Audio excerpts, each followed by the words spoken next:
poor, abandoned husband stood in the lawyer's office 72 hours after his wife divorced him to marry his best friend. But what the attorney revealed about the $450 billion real estate empire he'd just inherited made his hands tremble with a power he'd never imagined possessing.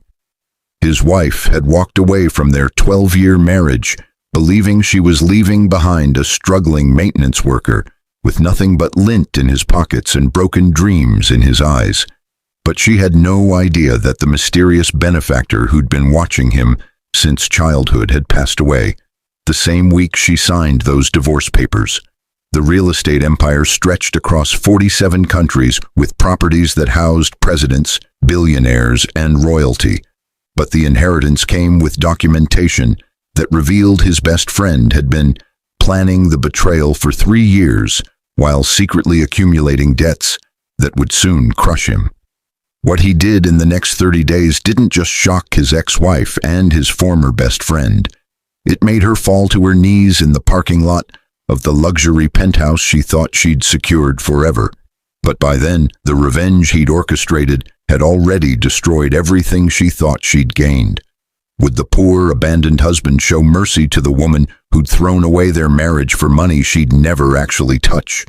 Or would the $450 billion real estate empire become the weapon that made her regret forever the day she chose betrayal over loyalty?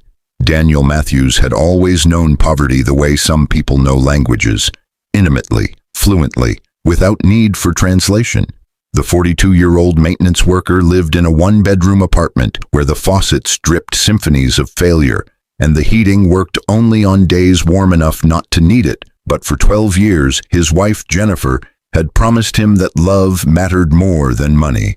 That promise, he discovered on a rainy October evening, had an expiration date that coincided exactly with the moment his childhood best friend, Trevor Banks, had offered her something Daniel never could: the illusion of escape from the poverty that clung to their marriage like smoke to curtains. The divorce papers arrived by courier on a Tuesday morning while Daniel was repairing a broken toilet in Unit 3B of the decrepit apartment complex where he worked. But the letterhead came from a law firm whose hourly rates exceeded his monthly salary. Jennifer hadn't even bothered to tell him in person that she was ending their marriage. But the clinical language of the legal document communicated what 12 years of shared struggles apparently couldn't: that she had found someone better, someone richer, someone who wasn't him. The papers specifically mentioned Trevor Banks as a relevant party to the proceedings, but Daniel's brain had refused to process that detail until he read the sentence 3 times, each reading confirming the betrayal that his heart had sensed but his loyalty had denied. Trevor had been more than a friend. He'd been the brother Daniel never had, the best man at his wedding, the person who'd lent him money when the electricity was about to be shut off. But apparently those loans had been investments in a longer game Daniel hadn't known they were playing. The documentation showed that Jennifer and Trevor had been involved romantically for at least 18 months, but the timeline suggested the planning had begun much earlier, back when Trevor had started his job at Westridge Financial, and Jennifer had started complaining that Daniel's paycheck was suffocating her potential. The affair had been conducted in restaurants Daniel couldn't afford, hotels his maintenance salary couldn't imagine, and vacation destinations his wife had claimed were work conferences for the retail job she'd recently quit without telling him. Daniel had signed the divorce papers in the lobby of his apartment building because he couldn't afford to take time off work to visit the lawyer's office, but his hand had shaken so violently that his signature looked like the lie detector reading of a guilty man. The building manager, Mrs. Chen, had watched him from behind her desk with eyes that held more pity than Daniel could stand. But she'd said nothing because what words exist for a man watching his entire life dissolve on documents that cost more to file than he earned in a month? The courier had waited with practiced patience, immune to the human drama unfolding in front of him. But Daniel noticed the man checking his watch twice, as if heartbreak operated on a schedule that couldn't accommodate delay. The divorce was finalized on a Thursday, exactly 72 hours after Daniel had signed away 12 years of marriage. But the speed of the proceedings suggested that Jennifer and her expensive lawyers had been preparing for months. Daniel had gone to the courthouse alone because he couldn't afford legal representation, but he'd worn his only suit, a threadbare garment from his wedding day, that now hung on his thinner frame like a reminder of better times that hadn't actually been better at all. Jennifer had arrived with Trevor, both of them dressed in clothes that screamed new money and fresh starts, but the way she'd avoided Daniel's eyes suggested that some part of her still remembered when they'd been happy, or at least when she'd been better at pretending. The judge had processed their divorce with the enthusiasm of someone approving a parking permit, but the finality of the gavel's strike had sent a physical pain through Daniel's chest that felt like his ribs were collapsing inward. Jennifer had walked out of the courtroom clutching Trevor's arm, her laughter echoing in the marble hallway like the soundtrack to Daniel's humiliation. But Trevor had glanced back once with an expression Daniel couldn't quite identify. Triumph mixed with something that might have been guilt if guilt were a luxury Trevor's ambition could afford. Daniel had remained in the courtroom for 20 minutes after everyone else had left, but the bailiff eventually asked him to leave because another case was scheduled, and the legal system didn't pause for grief. The letter from Whitmore and Associates arrived the next morning, but Daniel almost threw it away because it looked like another bill he couldn't pay from a creditor he'd never heard of. The envelope was cream-colored, heavy, with letterhead embossed so deeply that Daniel could feel the letters with his fingertips, but the return address listed a law firm in Manhattan that specialized in estate planning and wealth management, services that existed in a universe parallel to his own. He'd opened it while eating his breakfast of day-old donuts from the convenience store, where the clerk always gave him the ones about to be thrown away. But the first sentence of the letter made him choke on artificial cream filling. "We regret to inform you of the passing of your great-uncle, Harrison Blackwell, and are writing to inform you that you are the sole beneficiary of his estate." Daniel had never heard the name Harrison Blackwell, but the letter explained that his maternal grandmother had a brother who'd left Chicago in 1957 to pursue business opportunities overseas and had never returned. Harrison had built a real estate empire across 6 continents while maintaining complete silence about his family connections, but a private investigator hired in the 1980s had located Daniel's mother and later Daniel himself. The letter stated that Harrison had monitored your circumstances from a distance for 37 years, but had insisted on non-interference until his death, which had occurred 3 weeks earlier at the age of 94 in his estate in Monaco. The lawyer, Catherine Whitmore, requested Daniel's immediate presence in her Manhattan office to discuss matters of substantial financial significance. But the phrase felt like a foreign language to a man whose most substantial financial decision was choosing between paying rent or electricity.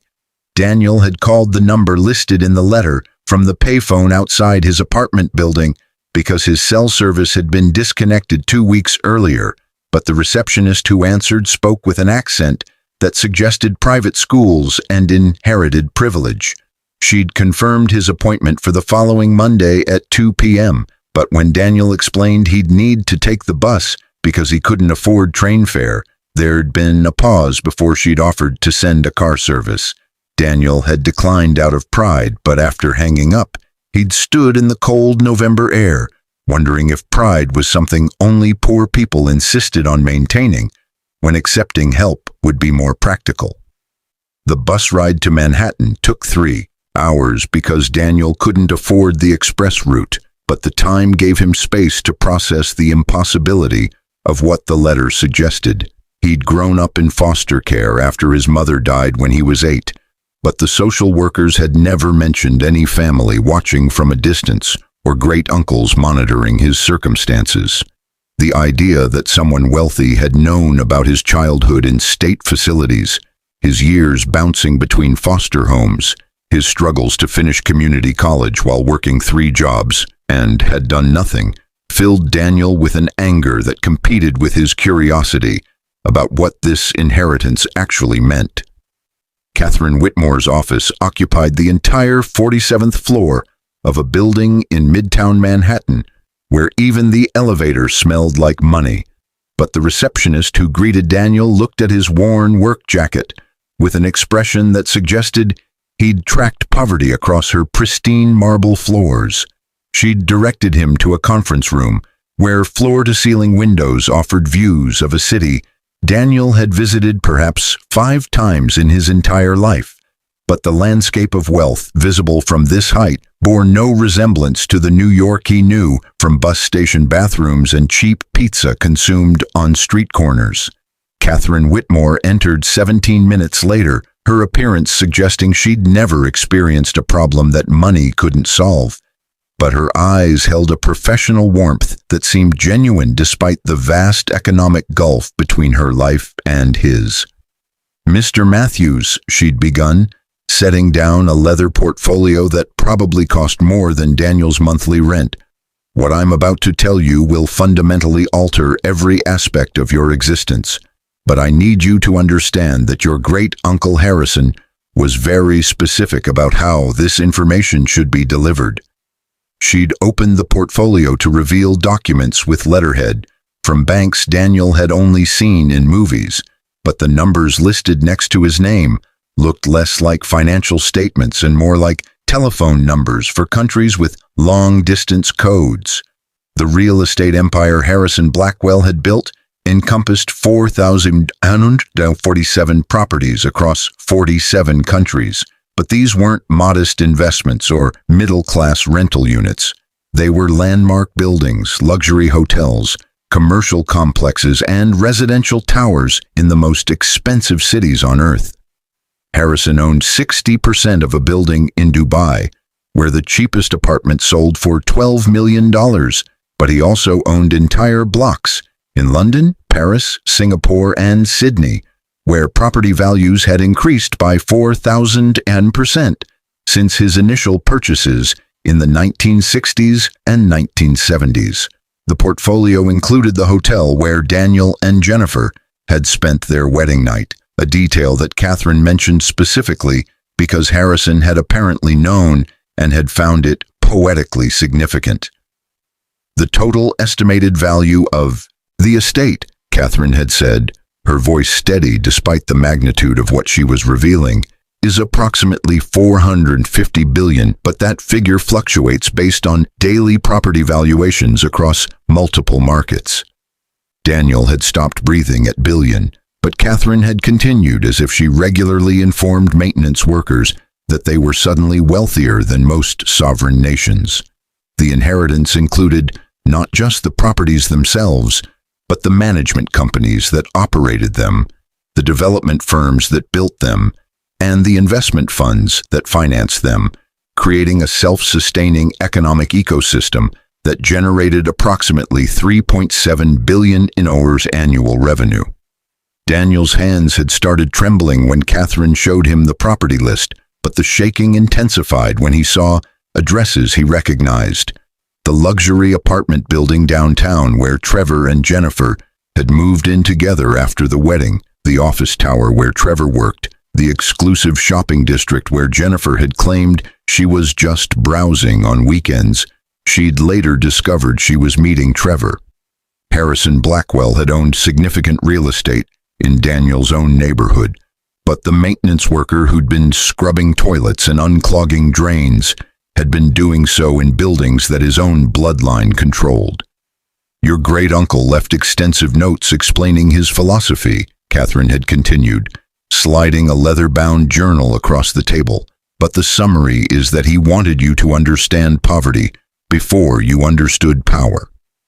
The journal, written in shaky handwriting that deteriorated across its pages as Harrison's health declined, detailed a surveillance operation that had lasted 37 years. Harrison had known about every foster home, every struggle, every humiliation, but his instructions to his investigators had been clear: observe, document, but never interfere. He wanted you to develop character forged in hardship, Catherine explained, because he'd seen too many inheritances destroy recipients who hadn't earned their wealth through suffering. The journal's most recent entries, dated just days before Harrison's death, focused extensively on Daniel's marriage to Jennifer and friendship with Trevor, but the observations suggested Harrison had been having both of them investigated independently. The entry from 3 years ago noted, Trevor Banks approached Jennifer Martinez, her maiden name, at a charity function hosted at my property in San Francisco. Subsequent investigation reveals he researched her marriage to Daniel beforehand. The approach was calculated, not coincidental. The detail hit Daniel like physical violence, but Catherine had anticipated his reaction and already had tissue boxes positioned within reach. Your great-uncle documented that Trevor Banks has been accumulating significant personal debt over the past 18 months, Catherine had continued, producing another file, including loans from unsavory lenders to maintain an appearance of wealth he doesn't actually possess. The investigation showed that Trevor's job at Westridge Financial paid well but not well enough to support the lifestyle he'd been advertising, but the desperation to appear successful had led him to borrow from sources that charged interest rates that would eventually consume everything he claimed to own. Harrison believed that Trevor targeted your wife specifically because ending your marriage would psychologically devastate you at a moment when you were, according to his notes, finally developing the emotional resilience necessary to wield extraordinary power. The most devastating document in Catherine's portfolio was a series of photographs showing Jennifer and Trevor at restaurants, hotels, and vacation destinations over the past 3 years, but each image included a timestamp and location that corresponded exactly to dates when Jennifer had told Daniel she was working late or visiting her sister. Harrison's investigators had documented 147 separate encounters, but they'd also recorded conversations. Legally, Catherine assured him, using directional microphones in public spaces where Jennifer had mocked Daniel's poverty, complained about his lack of ambition, and laughed about his inability to satisfy her in any meaningful way. The recordings existed on a USB drive that Catherine offered but didn't force upon him. But Daniel had taken it because he needed to know the full truth of how completely he'd been betrayed. The inheritance comes with several conditions, Catherine had explained, producing documents that required his signature, but the most significant is a 90-day secrecy requirement. Daniel couldn't tell anyone about his new circumstances for 3 months, while the estate's legal transfer was finalized. But this period also served a strategic purpose that Harrison had outlined in his instructions. He wanted you to observe how people treated you when they believed you were still poor, Catherine had said, because those 3 months would reveal character in ways that wealth makes impossible to detect. Harrison had specifically instructed that Daniel should continue working his maintenance job, living in his apartment and maintaining his normal routine while quietly acquiring complete information about his betrayer's current circumstances. The documents Daniel signed that afternoon transferred legal ownership of $450 billion in assets, but the physical act of writing his name felt surreal, like signing autographs in someone else's dream. Catherine had assigned him a team of 12 lawyers, 8 financial advisors, and a personal security detail that would remain invisible but constant. But the contrast between this support system and the isolation he'd felt signing divorce papers 3 days earlier created a cognitive dissonance that made him question whether this meeting was actually happening. The account information she provided showed balances that included so many zeros that Daniel's brain couldn't process them as actual money. But the platinum card she handed him had a limit she described as essentially theoretical. You cannot spend enough to reach it.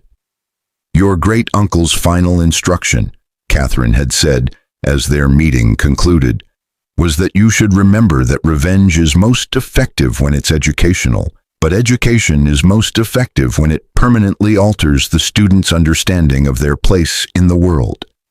She'd explained that Harrison had been betrayed by business partners in his youth, but his response had been to systematically acquire their companies and transform their greed into cautionary tales that business schools still studied.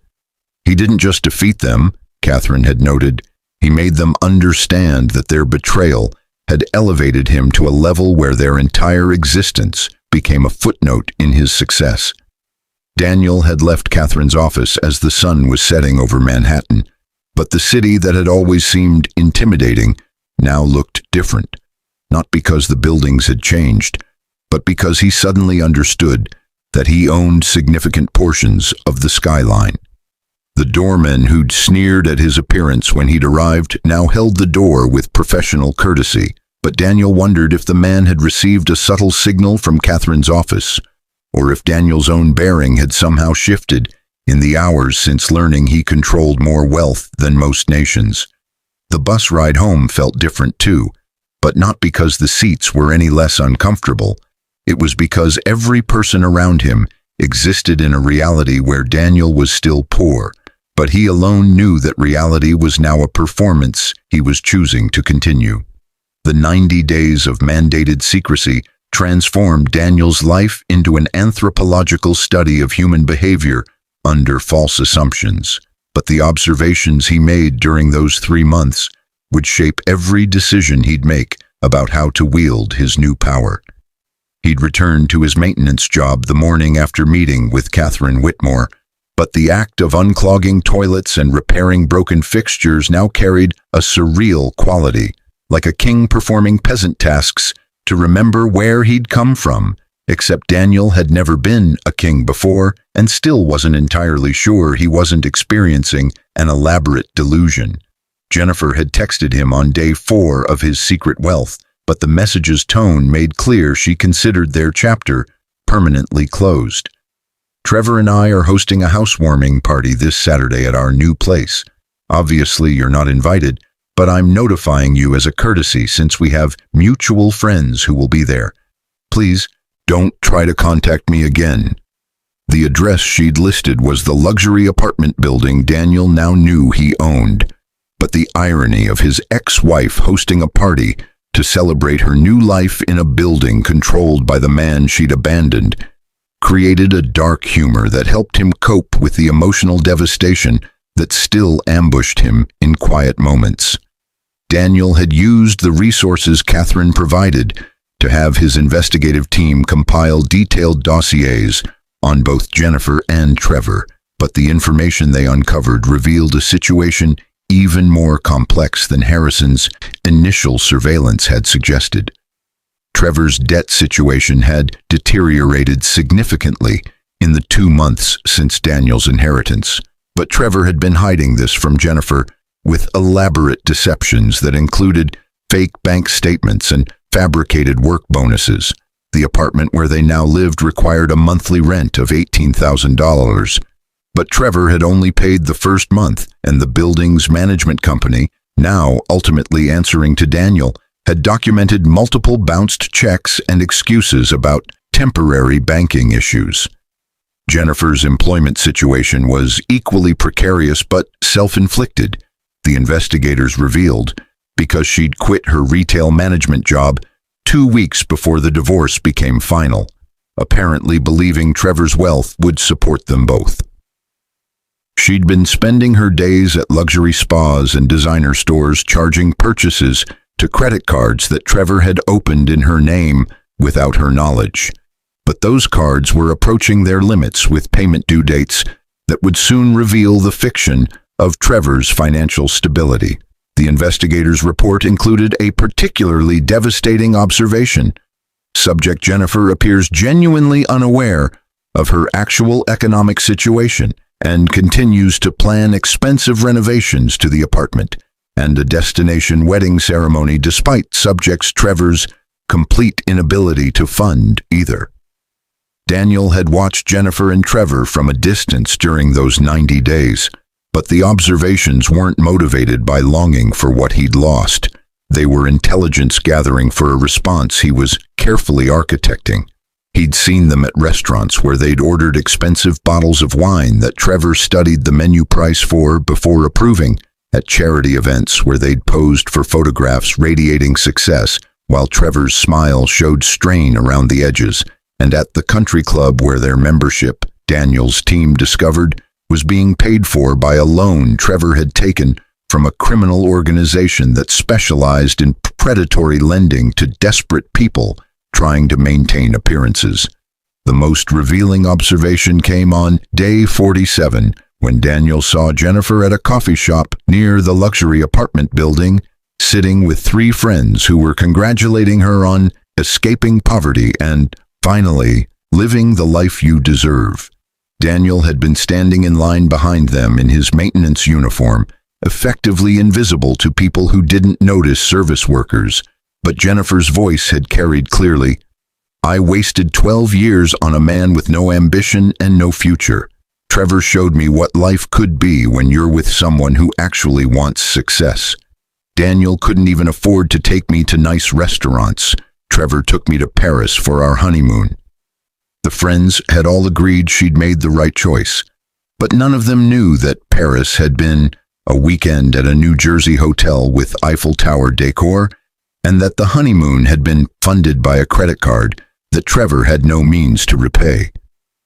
Daniel's research team had also investigated the mutual friends Jennifer had mentioned in her text, discovering that most had taken sides in the divorce with Trevor, and Jennifer emerging as the sympathetic parties, but the narrative they'd constructed bore no resemblance to reality. According to the gossip Catherine's team had monitored, Daniel had been emotionally abusive, financially incompetent, and holding Jennifer back from her potential.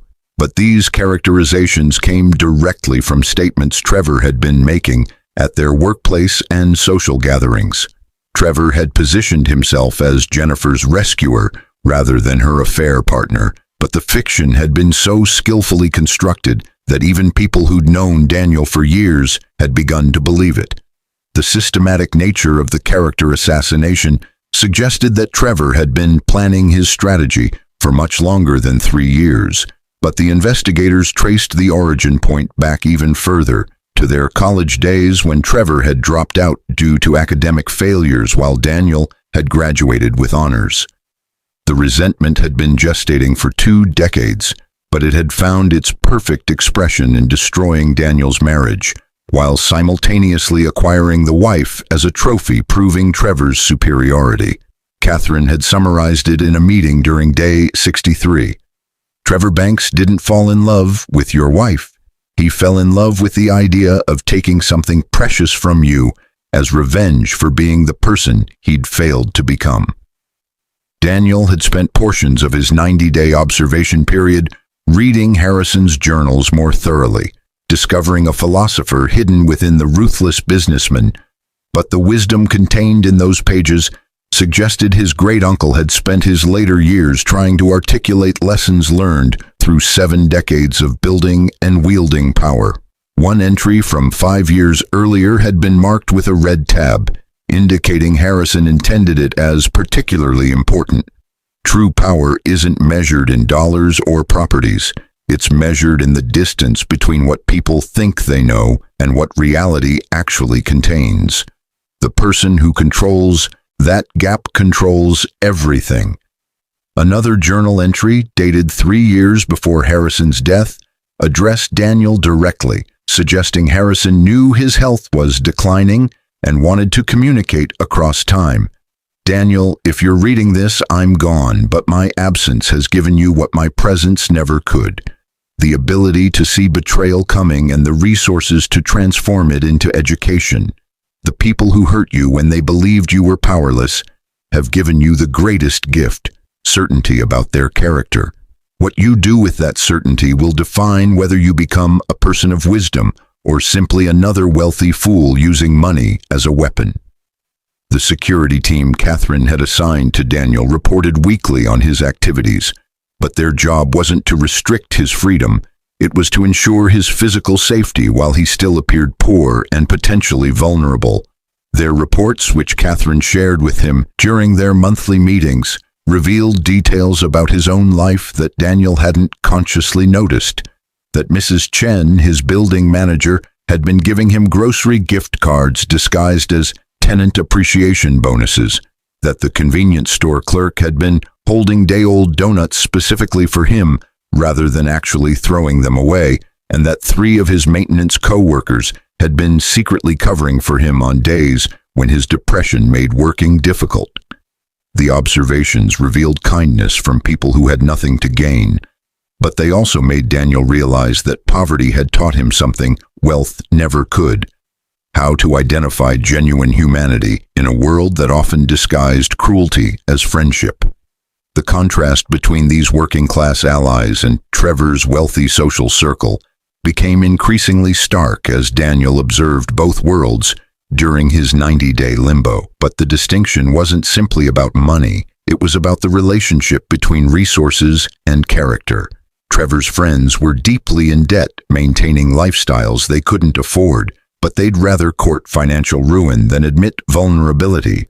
Mrs. Chen lived modestly on her building manager salary, but she'd shared resources without expectation of acknowledgement or repayment. The difference suggested that poverty could cultivate either bitterness or compassion, but wealth seemed to consistently produce a specific kind of blindness where other people became either useful connections or irrelevant obstacles. Jennifer had attempted to contact Daniel twice during the observation period, but both instances revealed more about her psychology than about any residual feelings for their marriage.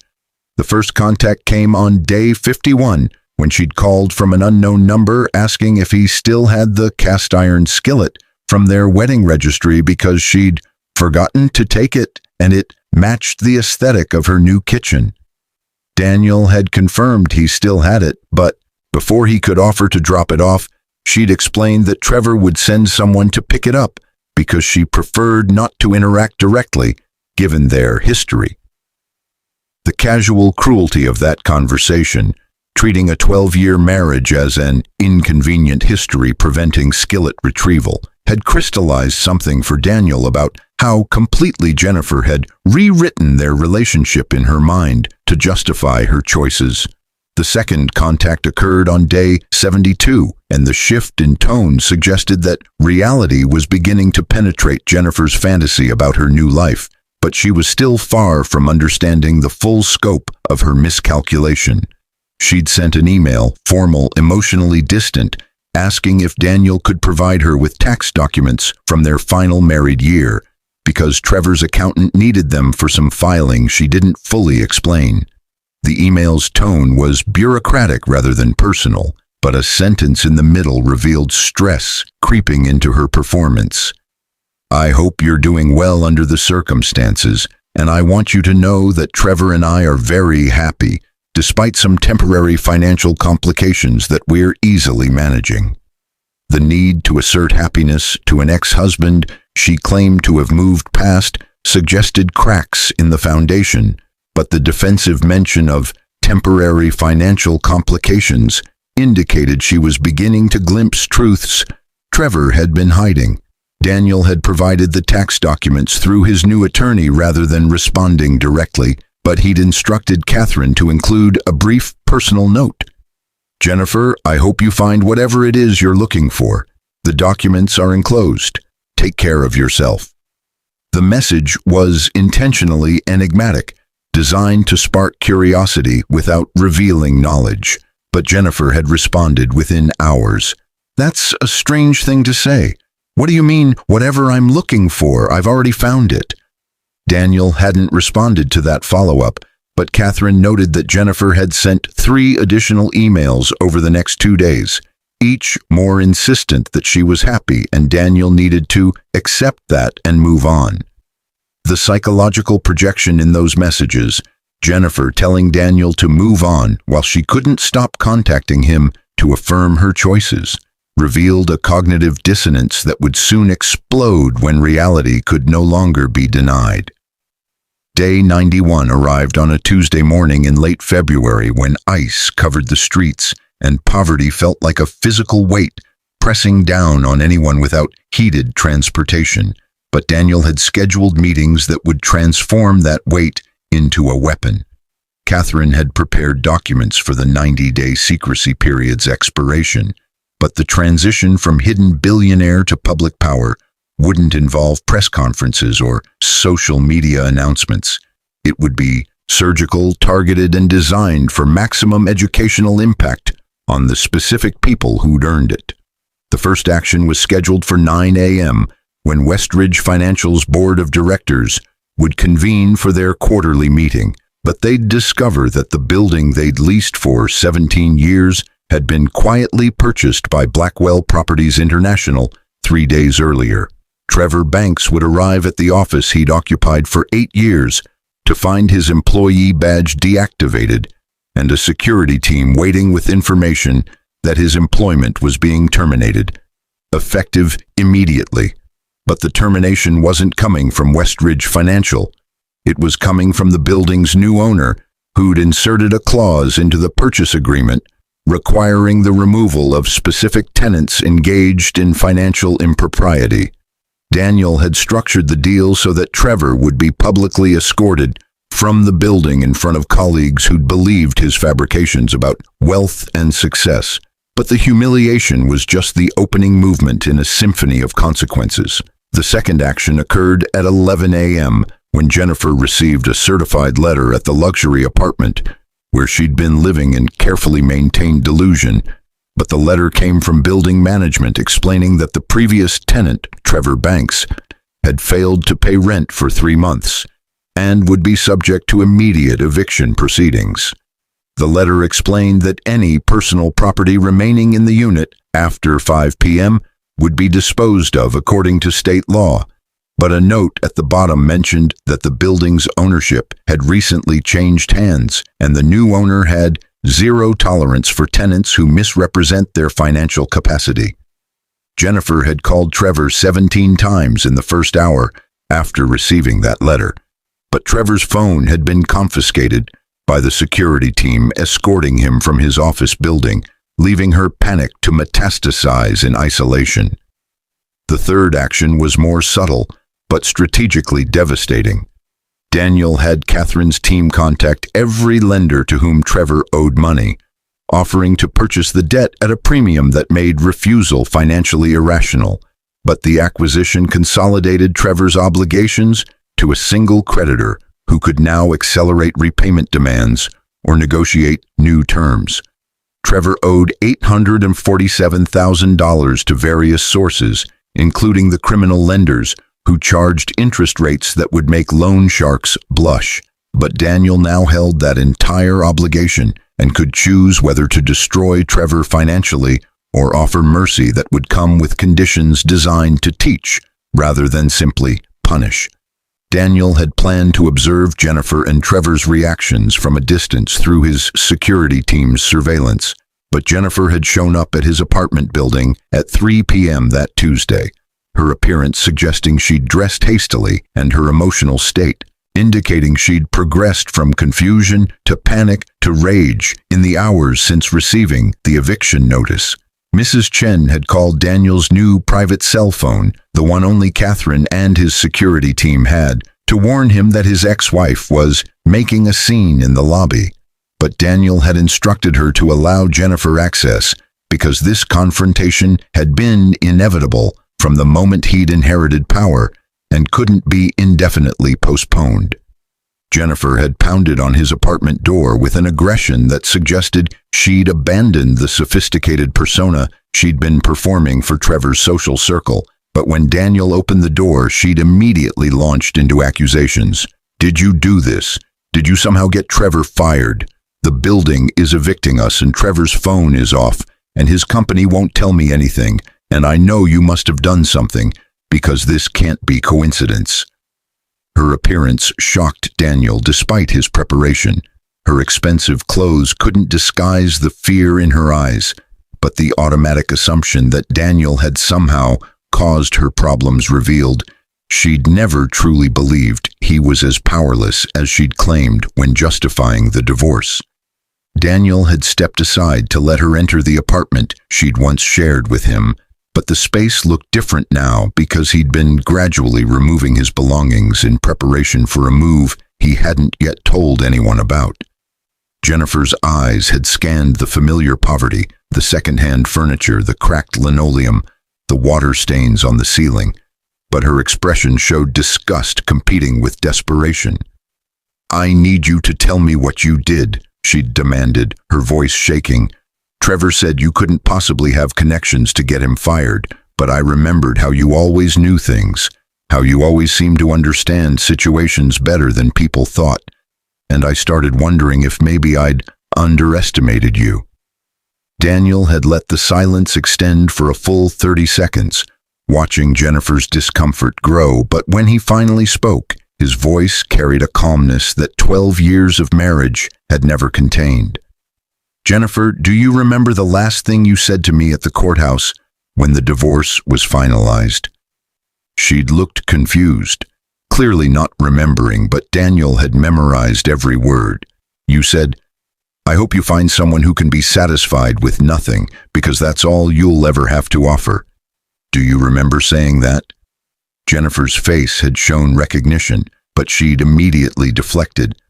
"I was angry and hurt, and you'd been such a disappointment for so long that I—" Daniel had raised his hand to stop her, the gesture somehow carrying authority that his maintenance worker persona had never projected. "I'm not asking you to apologize or take it back," he'd said. "I'm asking if you remember it, because I want you to understand that on the day you said that, I had just inherited a $450 billion real estate empire from a great uncle I'd never met. I signed those divorce papers as a poor maintenance worker, but I walked out of that courthouse as the wealthiest person you'll ever meet. And I said nothing because I wanted to see what you and Trevor would do when you thought you'd won." The color had drained from Jennifer's face so completely that Daniel had worried she might faint, but she'd grabbed the back of a kitchen chair to steady herself. "That's not possible," she'd whispered. "You're lying. You're trying to trick me, or—" Daniel had pulled out his phone and showed her the banking app Catherine had installed, displaying an account balance that looked less like money and more like a phone number for a distant galaxy. Jennifer's hands had started shaking as she'd stared at the numbers, but Daniel had swiped to show her property listings. The building where she and Trevor had been living, the office tower where Trevor had worked, the restaurant where they'd celebrated their wedding. "I own the building you've been living in," Daniel had explained with the patience of a teacher delivering a difficult lesson. "I own the building where Trevor worked. I'm the person who bought his debt from the criminal lenders he'd been hiding from you.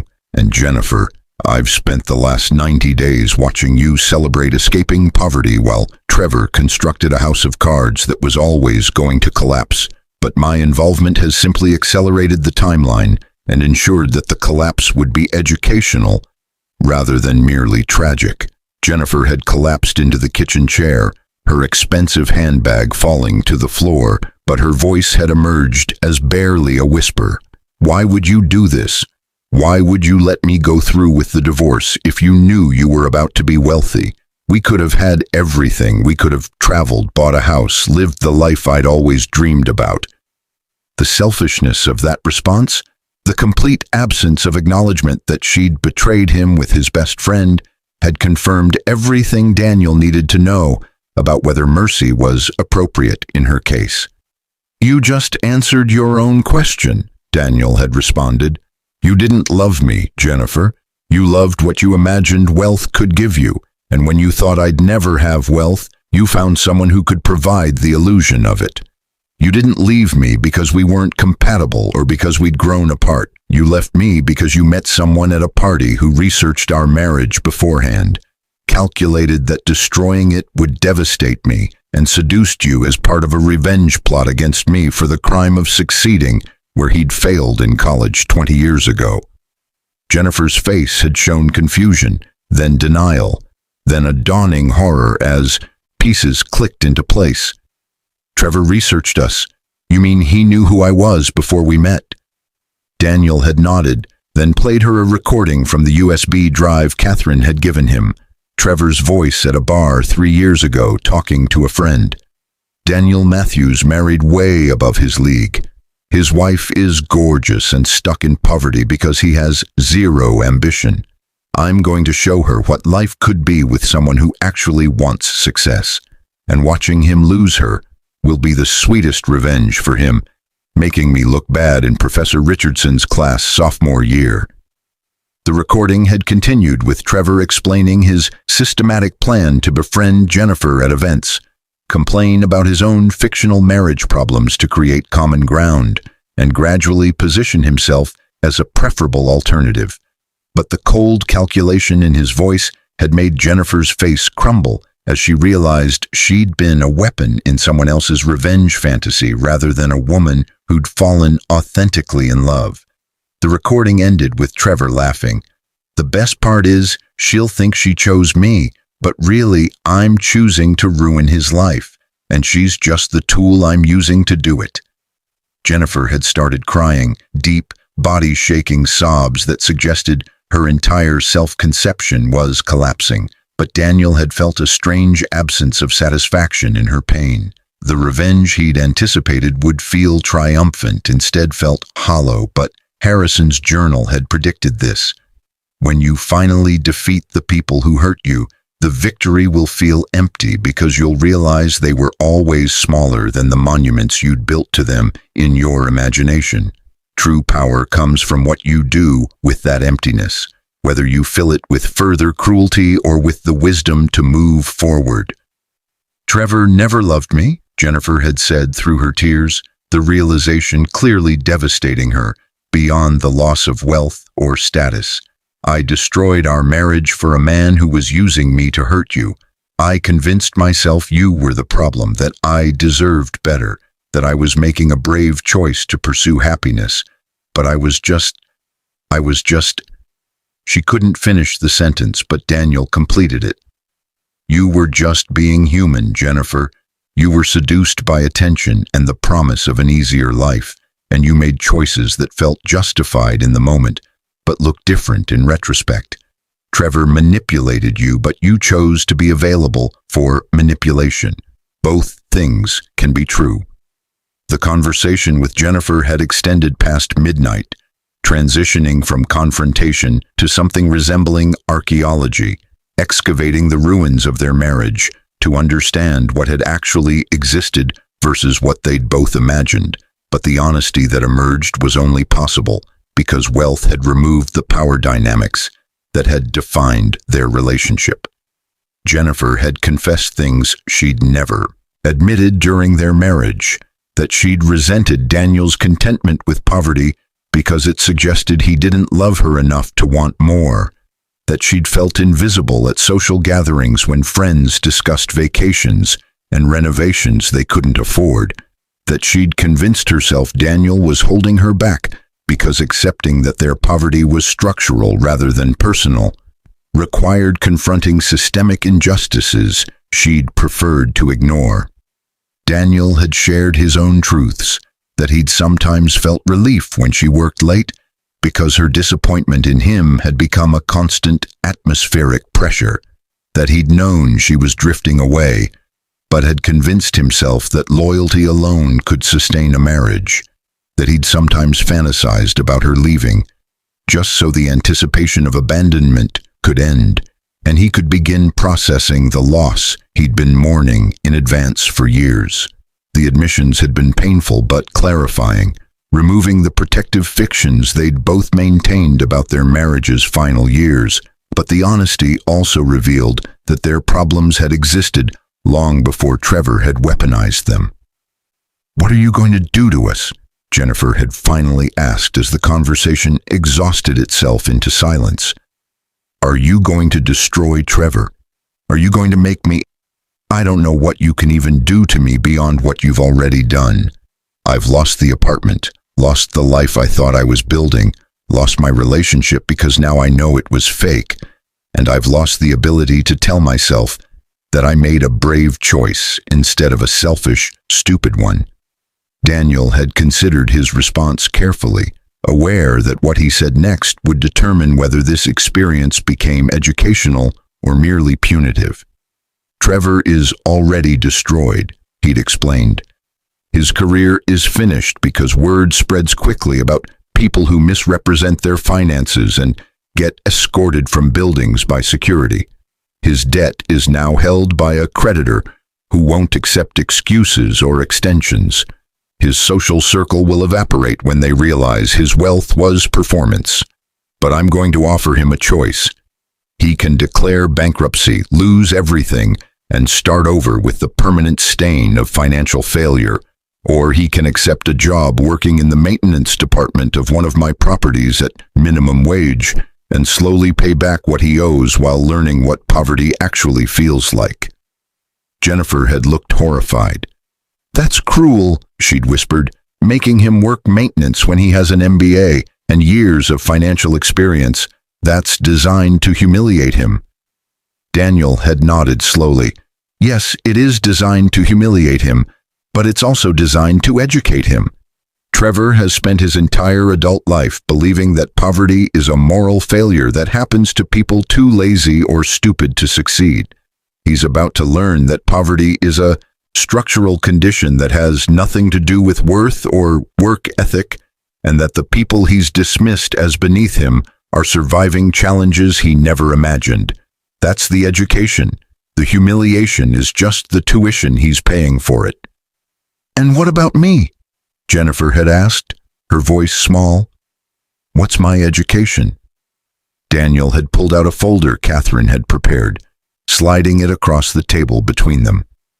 "You're going to work as the assistant manager at a property I own in Newark, a Section 8 housing complex where residents are primarily single mothers working multiple jobs to keep their children fed. Your salary will be $38,000 a year, which is approximately what I was earning when you decided it wasn't enough. You'll work there for 2 years while attending community college courses I'll pay for in social work or urban planning. At the end of 2 years, if you've completed your education and done the job well, I'll write you a recommendation letter that will get you hired anywhere you want to work.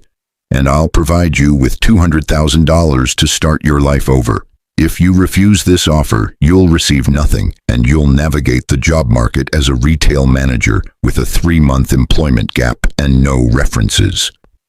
Jennifer had stared at the folder's contents, the job description, the educational requirements, the terms of the offer, with an expression that cycled through emotions too quickly to identify. "You want me to work in a poor neighborhood for poor wages while going to school?" she'd asked, confusion evident in her voice. "That's my punishment." Daniel had shaken his head. "It's not punishment, it's an opportunity to develop empathy that you've never needed to cultivate. You spent 12 years married to poverty, but you never understood it because you saw it as a temporary condition that love would eventually overcome. Now you're going to live inside poverty without the fantasy of rescue. And you're going to meet people whose poverty is permanent, not because they're lazy or unintelligent, but because systems are designed to keep them exactly where they are. That's the education you need." The offer was more generous than Jennifer deserved, but Daniel had realized during their conversation that punishing her would only reinforce her victim narrative, whereas providing a structured path toward growth might actually transform her character. Harrison's journal had included a passage about mercy that had influenced Daniel's thinking. The weak punish to feel powerful. The powerful educate to create change. Revenge that doesn't transform the target is just masturbation, temporarily satisfying but ultimately meaningless. Jennifer had left Daniel's apartment at 1:30 a.m. with the folder clutched in her hands, her future now entirely dependent on whether pride would allow her to accept an offer that required acknowledging how completely she'd misjudged everything. Daniel had watched from his window as she'd walked to a bus stop, rather than calling a car service she could no longer afford, but the image of his ex-wife waiting in the cold for public transportation she'd once considered beneath her had generated unexpected sympathy. She'd been manipulated by Trevor, but she'd also been complicit in that manipulation because it gave her permission to pursue desires she'd been suppressing. Both truths would need to coexist if she was going to genuinely learn from this experience. Trevor's confrontation had been scheduled for the following morning, but unlike Jennifer, he'd received no advance warning and no private conversation. His education would begin with public humiliation because his betrayal had been public, calculated, and sustained over years. Daniel had arranged to meet Trevor at a coffee shop. Trevor had once mentioned was for people who've made it, but Trevor had arrived expecting to discuss business opportunities based on the vague message he'd received from an assistant claiming to represent potential investors. Trevor had looked diminished in ways that extended beyond his circumstances.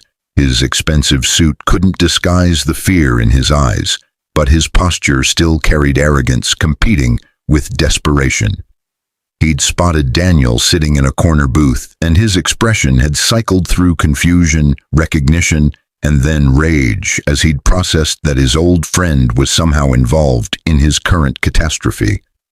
"What the hell are you doing here?" Trevor had demanded, his voice loud enough to draw attention from other patrons. "Did you have something to do with what's happening to me? Did you somehow get me fired?" Daniel had gestured to the seat across from him, but Trevor had remained standing, his hands clenched into fists. "I'm not sitting down with you," Trevor had snarled. "You're somehow behind this. I don't know how you did it, but I know you did. Jennifer showed up at 2 a.m. last night, crying about how you're secretly a billionaire and you own everything and you've been watching us, but that's insane because you're a maintenance worker who can barely afford rent." The words had died as Daniel had placed documents on the table, property deeds, bank statements, photographs from Trevor's wedding to Jennifer, with a watermark indicating they'd been taken at a hotel Daniel owned. "Sit down, Trevor," Daniel had said quietly, his tone carrying authority that made the command impossible to ignore despite Trevor's anger.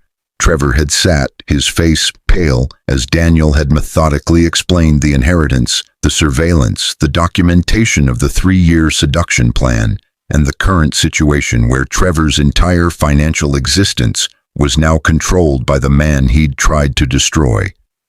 "You researched Jennifer before you approached her," Daniel had said, sliding the transcript of Trevor's conversation from 3 years ago across the table.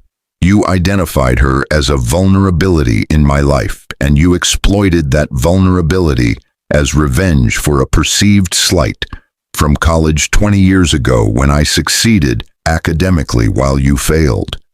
Trevor had read the transcript with shaking hands, his face showing recognition that lying was impossible when confronted with his own recorded words.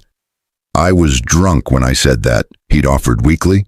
"I didn't mean it wasn't actually about revenge. I genuinely fell in love with her and—" Daniel had raised his hand to stop him. "Don't compound the betrayal with additional lies, Trevor. I have 3 years of documentation showing you systematically manipulated Jennifer while simultaneously destroying my reputation among our mutual friends. You didn't fall in love. You executed a plan, and that plan is now going to cost you everything you tried to build on its foundation." The color had drained from Trevor's face as Daniel had explained the debt consolidation, the job termination, and the choice being offered: bankruptcy and permanent financial ruin, or 2 years working maintenance at minimum wage while slowly repaying his obligations. "You can't be serious," Trevor had whispered. "You want me to work as a janitor? With my education and experience, that's humiliating and vindictive and—" Daniel had interrupted. "It's educational. You're going to learn what poverty actually feels like when it's not a temporary inconvenience between financial successes. You're going to understand that the people doing maintenance work aren't failures. They're people surviving in a system designed to extract their labor while denying them dignity. And you're going to discover whether your character can survive the same challenges you once judged me for not escaping." Trevor had tried multiple approaches: anger, bargaining, appeals to their former friendship, but each attempt had failed against Daniel's calm presentation of facts. "This isn't who you are," Trevor had finally said, desperation evident. The Daniel I knew wouldn't destroy someone like this. You're letting wealth corrupt you into becoming vindictive and cruel." Daniel had smiled without humor. "The Daniel you knew never existed, Trevor. You created a fiction of who I was to justify your own failures. And when that fiction succeeded despite your dismissiveness, you couldn't tolerate the cognitive dissonance. So you destroyed my marriage to prove to yourself that you were superior. But here's the truth. You were never competing with me. You were competing with your own insecurities, and you lost that competition the moment you decided destroying someone else would fill the emptiness where your own achievements should have been." The meeting had ended with Trevor walking away from the coffee shop, looking like a man whose entire self-conception had been dismantled, but Daniel had felt the same hollow victory he'd experienced with Jennifer. Harrison's journal had warned about this. You'll expect revenge to feel sweet, but it just tastes like ash because you realize the people who hurt you were never actually powerful. They were wounded creatures lashing out, and defeating them just proves you've become stronger than their damage. That's the moment you have to choose whether strength makes you cruel or wise. The following weeks blurred together as Daniel's new life began properly, moving from his apartment to a penthouse he'd purchased, but kept modest by billionaire standards, transitioning from maintenance worker to whatever role CEOs of vast empires occupied, and learning that wealth came with responsibilities that poverty had never required him to consider. Catherine had assembled a team of advisors who treated him with deference he hadn't earned, but which his net worth apparently mandated.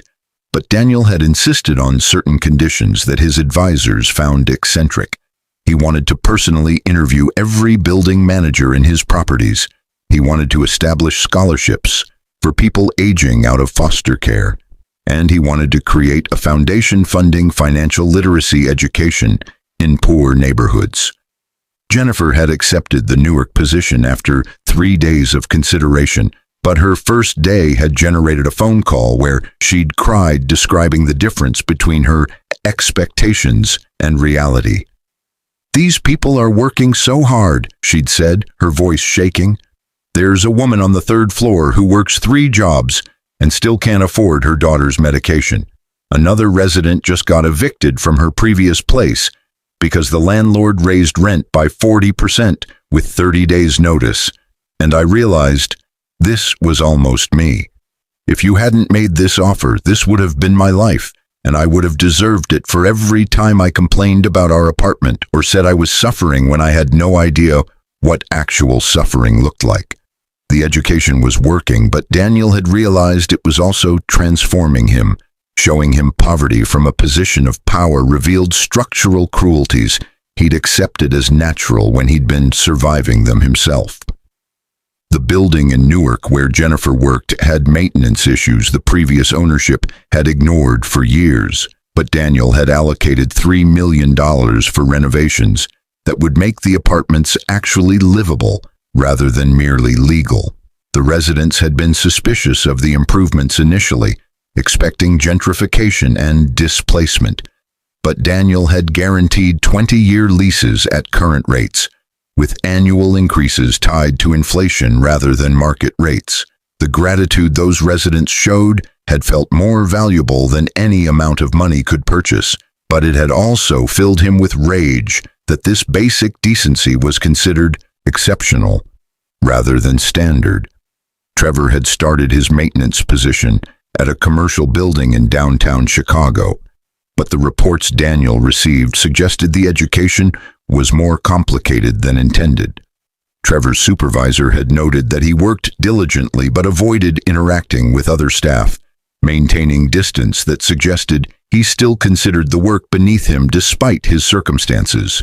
2 months into the job, Trevor had requested a meeting with Daniel, claiming he had important information that required discussion, but Daniel had agreed to meet primarily out of curiosity about whether Trevor had learned anything or simply become more entrenched in resentment.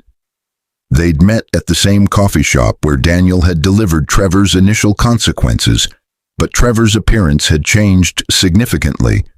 His expensive clothes had been replaced with practical work attire.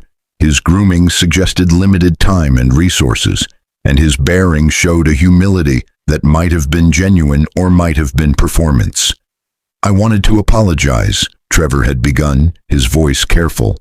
"Not because I think it will change your mind about my situation, but because I've spent 2 months doing the work you used to do, and I finally understand how completely I misjudged everything." Daniel had remained silent, allowing Trevor space to continue. "When I was working at Westridge, I thought poverty was about choices, that people who were poor had simply made bad decisions or weren't working hard enough. But I'm working harder now than I ever worked in finance, and I'm barely surviving. I can't afford car repairs, so I take the bus, which means I leave home at 5 a.m. to make my 7 a.m. shift. I can't afford my old apartment, so I'm renting a room from a woman who has 3 other tenants and 1 bathroom. I eat ramen and bologna sandwiches because anything else exhausts my food budget. And I realized this was your life when you were married to Jennifer. This was what you were dealing with every day while I was seducing your wife and convincing her you weren't good enough." The admission had sounded genuine, but Daniel had learned to be skeptical of performances. "Why are you telling me this?" he'd asked. "Are you hoping for mercy, or has something actually changed in how you understand the world?" Trevor had looked down at his hands, which showed calluses that hadn't existed during his financial career. "Maybe both," he'd admitted. "I'm hoping for mercy because this is brutally hard, and I'm not sure I can survive 2 years of it without breaking. But also something has changed. I worked with a guy last week, Luis, who's been doing maintenance for 17 years. He has 2 kids in college that he's putting through school on a maintenance salary. He works 2 jobs, sleeps 4 hours a night, and I've never heard him complain once. And I realized I'd built my entire identity on looking down on people like Luis, on believing my MBA made me superior, when the truth is Luis has more character in his calloused hands than I've developed in my entire life."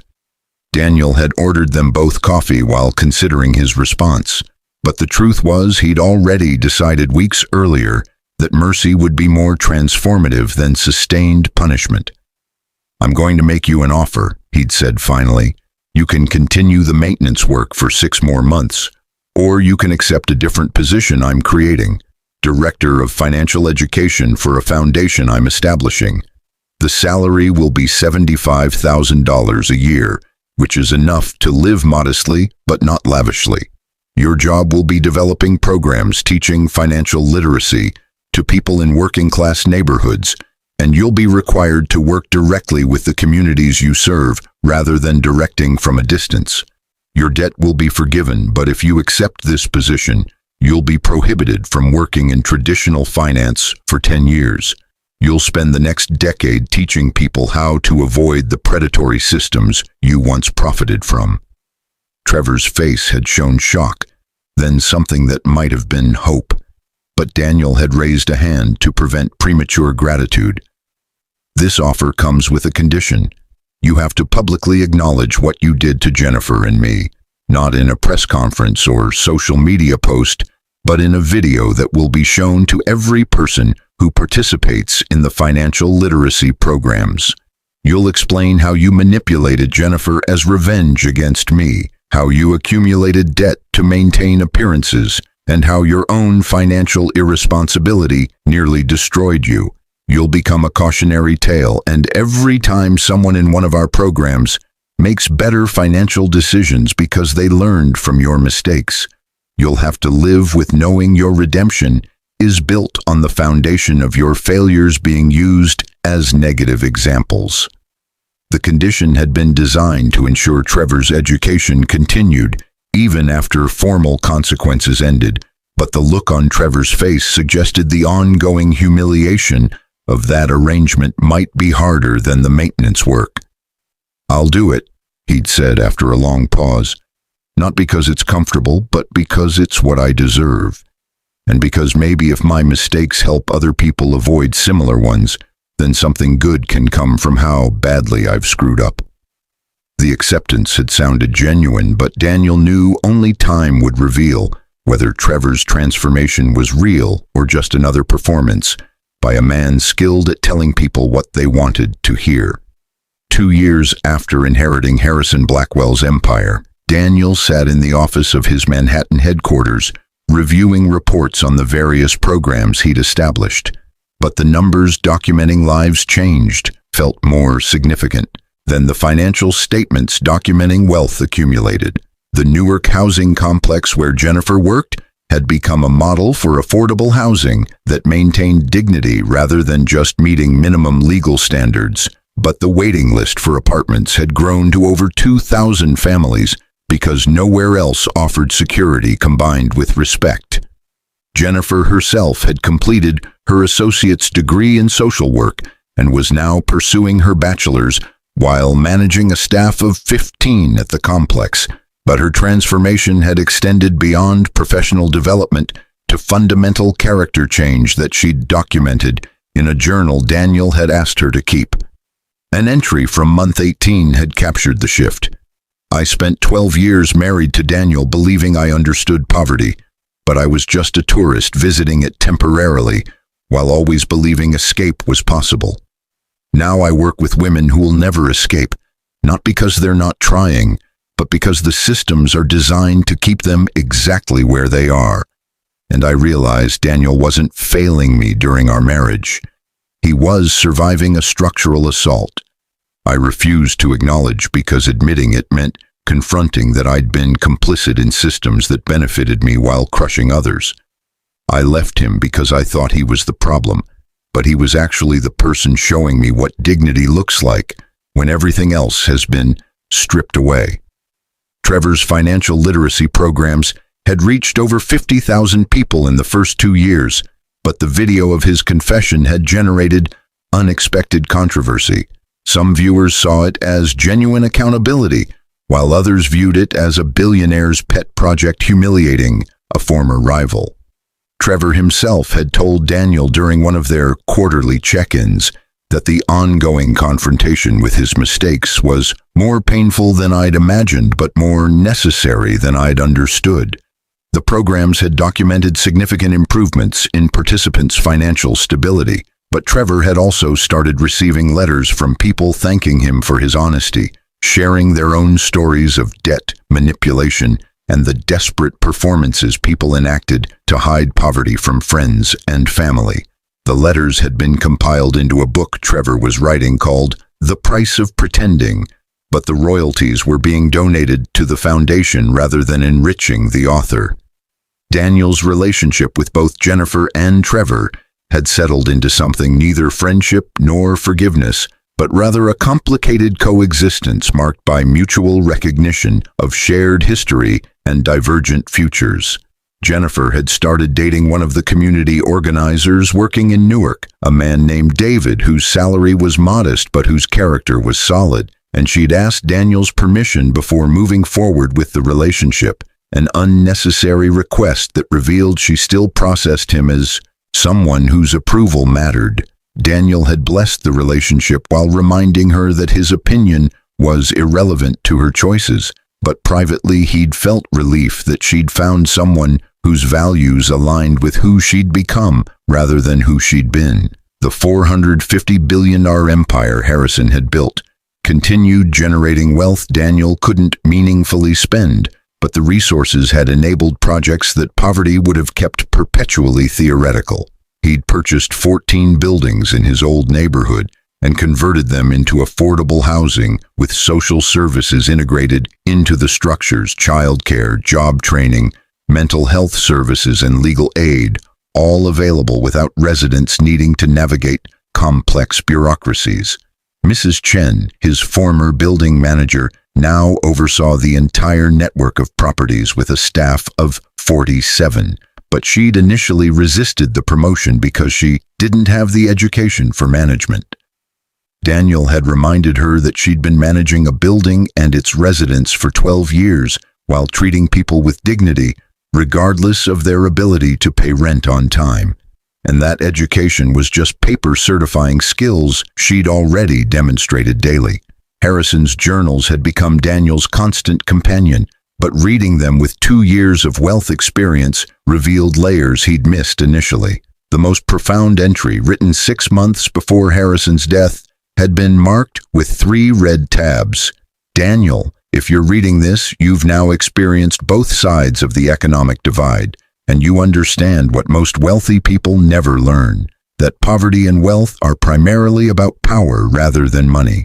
Poor people aren't lacking resources. They're lacking power to access resources that exist abundantly. Wealthy people aren't smarter or harder working. They're positioned in systems that convert their efforts into compounding advantages while converting poor people's efforts into subsistence survival. Your inheritance wasn't just money, it was the power to restructure those systems for people who will never have the power to restructure them themselves. What you do with that power determines whether you become another rich fool hoarding dragons' treasure while villages starve, or whether you become someone whose wealth generates dignity for people who've been systematically denied it. The responsibility of that mission had become the organizing principle of Daniel's life, but it had also generated unexpected complications with other wealthy people who viewed his approach as threatening their own positions. He'd been uninvited from charity galas where his questions about why Band-Aid solutions were preferred over structural changes had made donors uncomfortable, but he'd also been sought out by younger billionaires who'd inherited wealth and wanted guidance on wielding it ethically. The meetings with that second group had generated a network of what they'd informally called the guilty heirs, people who recognized their wealth as primarily circumstantial and wanted to deploy it systematically rather than charitably. Jennifer had asked Daniel once during a meeting about the Newark property whether he regretted how everything had unfolded. Would you prefer to have stayed poor but stayed married, or are you glad the betrayal happened because it led to discovering the inheritance? The question had been genuine rather than manipulative, but Daniel had needed several days to formulate an honest answer. I wish I'd never had to learn that you and Trevor were capable of that betrayal, but I'm glad I learned it while I still had time to become someone different than who I would have been if I'd died poor and loyal to people who didn't deserve that loyalty. The inheritance didn't make me happy. Wealth doesn't generate happiness, but it gave me power to effect changes that poverty would have kept theoretical. So I'm glad for the resources, but sad about the path that led to them. Both things coexist uncomfortably. The most unexpected consequence of Daniel's transformation had been his relationship with loneliness.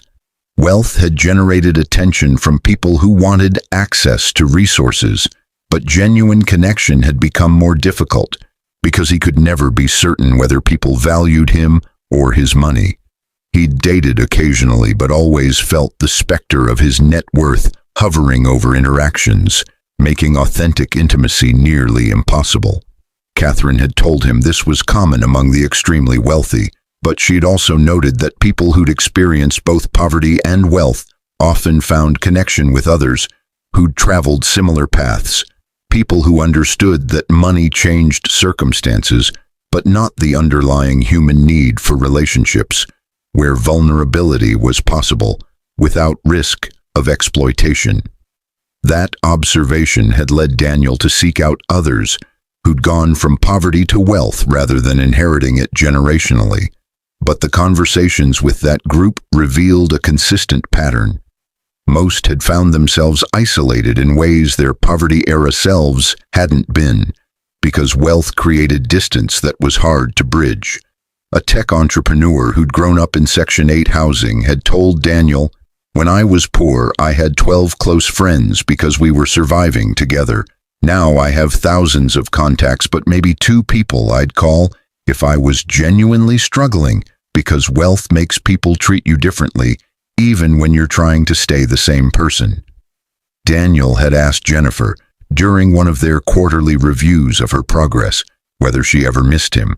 Not their marriage specifically, but him as the person he'd been before wealth. She'd thought carefully before responding.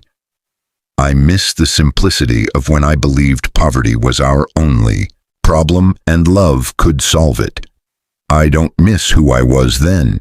That Jennifer was selfish and short-sighted and cruel in ways I'm still discovering. But I miss the version of you who believed people were fundamentally good, despite all evidence suggesting otherwise. Wealth hasn't made you cynical exactly, but it's made you suspicious in ways that probably help you avoid being exploited, but also prevent you from being surprised by kindness. That's sad, even though it's probably necessary. The observation had bothered Daniel because it was accurate.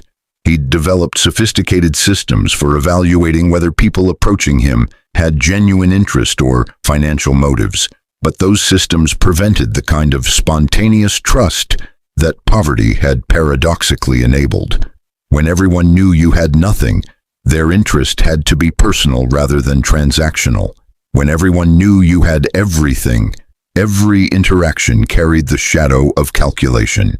The 5-year anniversary of Daniel's inheritance arrived on a cold December morning, but the milestone brought unexpected news. Trevor had suffered a heart attack while teaching a financial literacy seminar and had died before the ambulance arrived.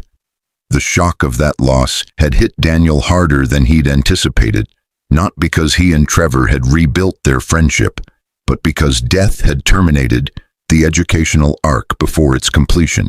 Trevor had been 47 years old, apparently healthy, but the autopsy revealed stress-related cardiac damage that the medical examiner attributed to prolonged psychological and physical strain.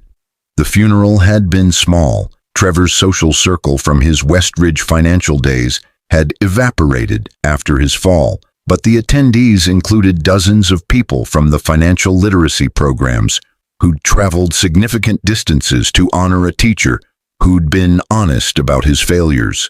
Jennifer had delivered a eulogy that acknowledged Trevor's betrayal, while also recognizing his genuine transformation in his final years. But her words had generated controversy among attendees who believed some actions were unforgivable, regardless of subsequent redemption. Daniel had listened to those arguments during the reception after the service, but he'd found himself defending Trevor's memory because the man who died teaching financial literacy to poor communities had been genuinely different from the man who'd seduced Jennifer as revenge against a perceived slight. A letter arrived 3 days after the funeral, delivered by Trevor's attorney but written months earlier, with instructions to provide it to Daniel in the event of my death or on the completion of our original 2-year agreement, whichever comes first. The letter's contents revealed that Trevor had understood more about Daniel's motivations than he'd let on during their quarterly meetings. Daniel, by the time you read this, either I'm dead or I've completed the work you assigned as consequence for my betrayal. Either way, I wanted you to know that I finally understand what you were teaching me, but I also understand what you were teaching yourself. You gave me work that forced me to confront poverty as a participant rather than an observer, but you also created a situation where my redemption required ongoing public humiliation. I think you did this because you're still figuring out whether mercy or justice is more important, and whether power should be used to punish or transform. I don't know which answer you've found, but I know what I learned. Mercy and justice aren't opposites. They're complementary tools that serve different purposes depending on whether the goal is teaching or punishment. You showed me mercy by not destroying me completely, but you insisted on justice by requiring me to live with ongoing consequences of my choices. Both were necessary, and both transformed me in ways that pure mercy or pure justice couldn't have achieved alone. If I'm dead when you read this, please know that I died grateful for consequences I initially resented. You could have crushed me and felt justified doing so, but instead you created a path where my failures became educational tools that helped thousands of people avoid similar mistakes. That's a kind of redemption I didn't deserve, but that you offered anyway, and it changed my entire understanding of what wealthy people owe to communities they have power to affect. If you ever marry again, Choose someone who sees your character rather than your circumstances. Jennifer saw your circumstances and left when she thought they'd never improve. Your next partner should see who you are regardless of what you have, because that's the only way wealth won't poison the relationship. I know this is advice from someone who destroyed your marriage, which makes it absurd for me to be offering it, but maybe that's exactly why you should listen. I know precisely how relationships fail when circumstances matter more than character. Trevor. The letter had generated a grief Daniel hadn't experienced at the funeral itself, because it revealed that Trevor's transformation had been genuine rather than performative. The cynical part of Daniel wondered whether Trevor had written the letter specifically to generate this response, but Catherine had pointed out that Trevor had written it during month 7 of his maintenance work, long before mercy had been offered, suggesting the insights had been authentic rather than calculated to manipulate. Jennifer had requested a meeting after Trevor's death, appearing at Daniel's office without appointment, but with a folder of documents she'd apparently been preparing for months. "I need to show you something," she'd said, her demeanor professional but with an undercurrent of emotion she was working to suppress.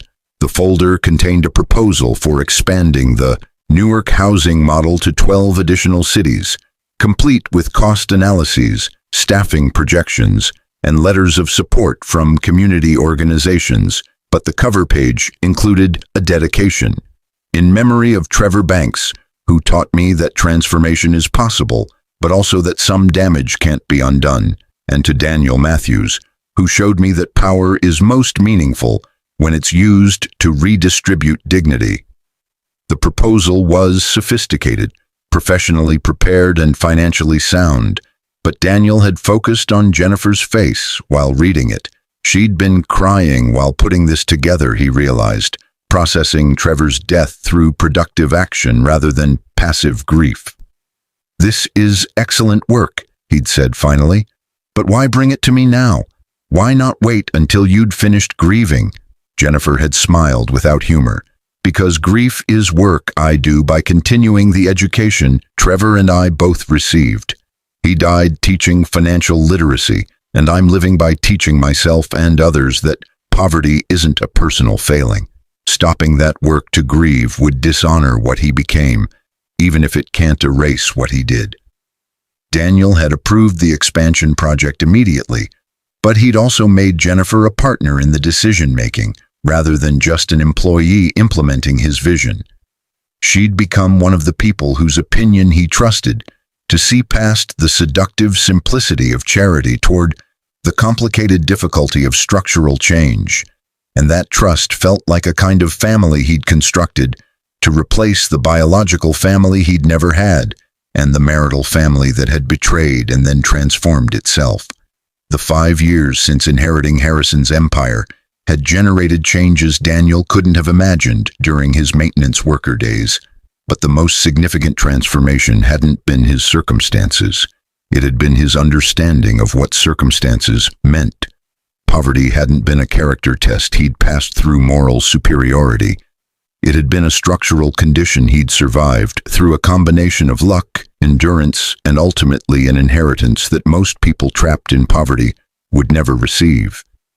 Wealth hadn't made him better or smarter. It had given him power that poverty had denied, and the question of how to wield that power ethically had become the central concern of his existence. Harrison's journal entries continued providing guidance even 5 years after his death, but Daniel had started writing his own journal entries addressed to future inheritors of the empire he was building. One entry, written on the anniversary of his first meeting with Catherine Whitmore, attempted to articulate lessons he'd learned. "Whoever inherits this wealth after I'm gone, understand that what you're receiving isn't just money. It's power to affect systems that either trap or liberate millions of people who will never have power to affect those systems themselves. That power comes with the responsibility to remember that poverty isn't a personal failing and wealth isn't a personal achievement.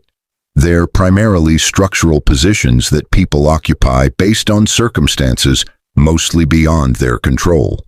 Use this wealth to redistribute dignity, not just resources. Poor people don't need charity. They need systems that allow their labor to generate security instead of just survival. Build housing that treats residents as valuable rather than problems to be warehoused. Create jobs that offer dignity along with paychecks. Fund education that develops critical thinking rather than just job training. And always remember that the people you're serving understand their own needs better than you understand those needs for them. So listen to communities before deciding what help looks like. Never let wealth make you forget what poverty felt like. I keep my old work uniform in my closet and occasionally put it on to remember the person I was before money gave me power. That practice keeps me from developing the casual cruelty toward poor people that wealthy people often exhibit without realizing it. The assumption that poverty is a choice, that if people just worked harder or made better decisions, they could escape it. Finally, understand that you can't solve poverty through individual action. You can only create examples of what's possible when resources are deployed ethically rather than extracted efficiently. The real work is political, structural, and systemic. Your wealth gives you power to fund that work, but the work itself must be done by and with the communities affected, not imposed on them by wealthy benefactors who think they know better. Jennifer stood on the roof of the Newark housing complex, watching the sunset paint the sky orange and purple, but her attention was focused on the children playing in the courtyard below. Kids whose parents worked multiple jobs, but who still had access to after-school programs that Daniel's foundation funded. 10 years had passed since the divorce that had seemed like her escape from mediocrity, but which had actually been her descent into facing truths she'd spent her adult life avoiding. But the decade had transformed her into someone who might finally deserve the surname she'd abandoned. Matthews had implied stability she'd rejected, but the work she'd been doing honored what that name had actually represented. Trevor's death had hit her harder than she'd expected, not because she'd loved him. That illusion had shattered the moment she'd heard the recording of him describing her as a tool in his revenge plot, but because his transformation had given her hope that her own could be genuine rather than performed. The financial literacy foundation Trevor had built before his death now served over 200,000 people annually across 15 cities, but the program still showed that video of Trevor's confession as an introduction to understanding how desperation and pride combined to generate destructive financial decisions. Daniel had become someone Jennifer read about in business publications, more often than someone she saw in person, but their quarterly meetings continued because she'd proven herself capable of managing significant aspects of his affordable housing empire. She'd never remarried, partly because she wasn't sure she trusted her own judgment about partners, but also because the work she was doing felt more meaningful than any relationship she could imagine. David, the community organizer she'd dated briefly, had moved to Philadelphia for a new position, but they'd remained friends in a way that suggested some connections were meant to be supportive rather than romantic. Mrs. Chen had retired 2 years earlier at 73 years old, but she'd fought the retirement until Daniel had explained that her job was secure and her pension was guaranteed, and that retirement didn't mean abandoning the residents. It just meant transitioning from managing their housing to mentoring the person taking over that management. The retirement party had filled the entire community room of the original building where Daniel had worked maintenance, but the speeches from residents had revealed the profound impact of treating people with dignity, regardless of their ability to pay rent on time. Mrs. Chen had cried through most of those speeches, but her tears had been pride rather than sadness, because she'd devoted 40 years to work that people had noticed and appreciated. Daniel himself had become increasingly reclusive as his wealth had grown, not because he'd developed the isolation that often accompanied extreme wealth, but because he'd deliberately chosen to limit his public presence to focus on the structural work that press conferences and galas distracted from. He'd married a woman named Dr. Aisha Williams, a sociologist who'd grown up in poverty and who'd spent her career studying how wealth perpetuated itself across generations while poverty became hereditary, and their partnership had generated research that was changing how policymakers thought about affordable housing, education funding, and economic mobility. The $450 billion Harrison had left, Daniel had grown to over $800 billion through careful management. But Daniel had also given away over $300 billion through the foundation and various projects designed to redistribute power rather than just resources. The giving had generated criticism from some wealthy people, who viewed it as threatening the systems that maintained their own positions. But it had also inspired other billionaires to approach wealth as a responsibility to be deployed, rather than a competition to be won. On the 15th anniversary of his inheritance, Daniel had returned to the apartment building where he'd worked maintenance, but the building had been renovated. Beyond recognition, where there'd been water damage and broken fixtures, there were now modern apartments with efficient heating, reliable plumbing, and a community room that served as a hub for resident services. The current maintenance worker, a young man named Marcus, who'd aged out of foster care 3 years earlier, had recognized Daniel from photographs and had approached him shyly to say thank you. "Thank you for what?" Daniel had asked, genuinely confused about what a 23-year-old maintenance worker could be thanking him for. Marcus had explained that the foster care scholarship program Daniel's foundation offered had allowed him to attend community college while working, and that the job placement services had connected him with the maintenance position that paid enough to support himself while completing his education. "I'm going to be an HVAC technician," Marcus had said with visible pride. "The training program starts next month, and when I finish, I'll make enough money that I won't have to choose between rent and food." The conversation with Marcus had crystallized something for Daniel about what Harrison had been trying to teach him 15 years earlier. Wealth's value wasn't in what it purchased for the person who held it, but in what it enabled for people who'd never have access to it. Harrison had watched Daniel struggle through poverty for 37 years, not out of cruelty, but because he'd wanted Daniel to understand structurally what people experienced systemically, so that when power finally arrived, it would be wielded by someone who remembered what powerlessness felt like. Jennifer had joined Daniel for that 15-year anniversary visit, and afterward they'd walked through the neighborhood where they'd once lived together in poverty.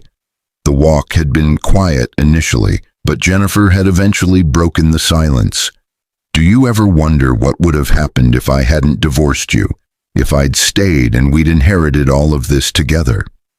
Daniel had considered the question carefully before responding. "I think we would have destroyed each other, not because either of us was bad, but because our marriage was built on a foundation of me needing to be saved and you needing to be the hero who saved me. That dynamic couldn't have survived wealth because it would have removed the problem our relationship was organized around solving." Jennifer had nodded slowly, accepting the truth of that assessment. "I've spent 15 years atoning for betraying you," she'd said quietly. "But I've realized recently that what I'm actually atoning for is betraying myself, for believing that circumstances mattered more than character, and that leaving you for someone wealthier made me brave rather than cruel. I can't undo that, but I can spend the rest of my life living differently." They'd parted ways at the bus stop where Daniel had once waited in the cold for transportation he could barely afford, but now he was being picked up by a driver while Jennifer took public transportation by choice rather than necessity. The role reversal felt somehow appropriate. Wealth had given Daniel options but hadn't changed who he fundamentally was, while consequence had transformed Jennifer from someone who judged people by their economic position into someone who understood that position was primarily circumstantial rather than earned. The story of the poor, abandoned husband who'd inherited $450 billion and used it to educate the people who'd betrayed him had become something of an urban legend in certain circles, but the retelling had stripped away the complexity and reduced it to a simple revenge narrative. The reality had been messier. Betrayal had been genuine, but so had transformation. Punishment had been deserved, but mercy had been necessary, and power had enabled change, but hadn't simplified moral questions about how power should be wielded. Harrison Blackwell's final journal entry, which Daniel had only discovered years after receiving the initial inheritance, had summed up the entire philosophy. Daniel, by the time you find this entry, you'll have spent years trying to figure out how to use wealth ethically. I hope you've learned what took me 70 years to understand, that wealth is primarily a tool for redistributing power, and the question isn't whether you should redistribute it, but whether you do so in ways that generate dignity or dependency. Give people power to change their circumstances, rather than giving them changed circumstances, while leaving them powerless. That's the only wealth that actually matters. 20 years after that day in the courthouse, when Jennifer had laughed while clutching Trevor's arm, and Daniel had signed away a marriage he'd thought defined his identity, the three of them, Daniel, Jennifer, and Trevor's memory, had become case studies in transformation, consequence, and the complicated relationship between power and character. Trevor was gone, but his work continued. Jennifer had become the person she'd failed to be during their marriage, and Daniel had learned that inheriting $450 billion was the easy part. Deciding what kind of person that inheritance would transform him into was the work that would occupy the rest of his life. The abandoned husband had been saved by wealth he'd never sought, but the salvation hadn't come from the money. It had come from the choice to use that money in ways that honored the struggles of his poverty, while acknowledging the responsibilities of his power. Whether that made him a good person was debatable, but it made him someone trying to be good, which Harrison's journals suggested was the most anyone could honestly aspire to be.